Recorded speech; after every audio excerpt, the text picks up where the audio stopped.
Officially, an investigation into Colorado's Catholic Church is nearing its end. The report from the AG's office will come out in a matter of weeks, and when it does, it will list names of priests faced with credible claims of sexual abuse. But this depends greatly on two things here. First, that the Catholic Church is being honest when it says it will fully cooperate with investigators. And second, that we hear from the people these priests preyed upon. Contact 7 Chief Investigator Tony Kovaleski is joining us tonight with one of those accounts. Tony?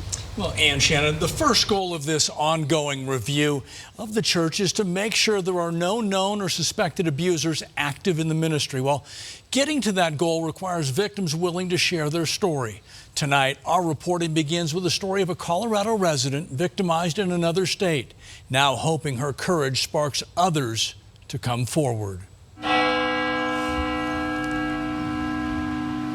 I'm just ready to take the mask off. She's talking about a mask of secrecy. These dirty secrets that I was forced to keep by the Catholic Church are not mine to keep.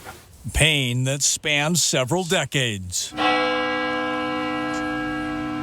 I think it's important to understand that young girls were also involved, that not only were young boys abused by predatory priests, young girls were abused by predatory priests.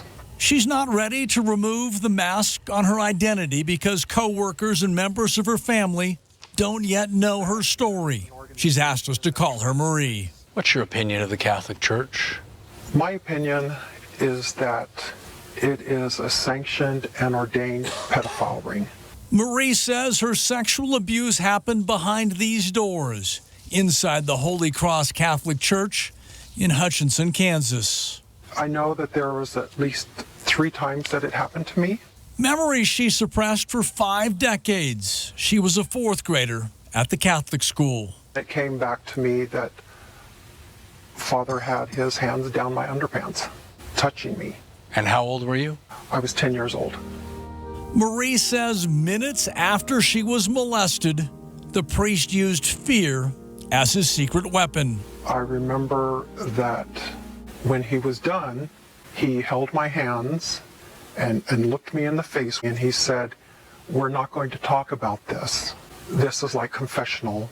Because we don't talk about things that happen in confession, we're not going to talk about this. And if you do, you can go to hell."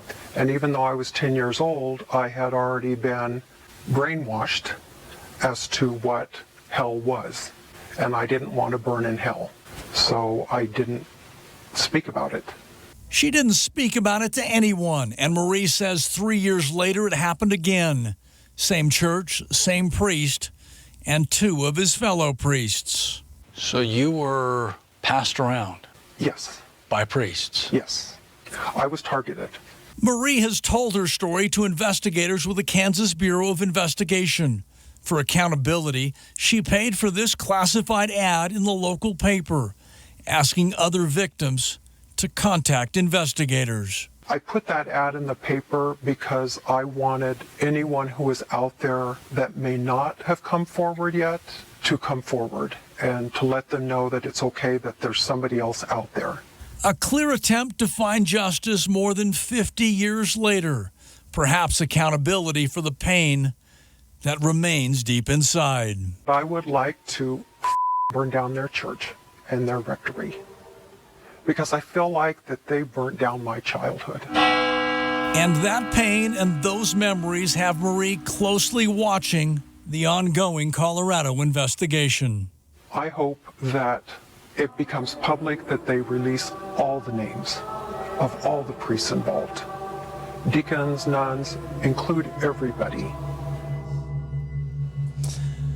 Clearly a powerful testimonial, and clearly Marie says she has no plans of burning down a church, but just saying those words brought her some satisfaction.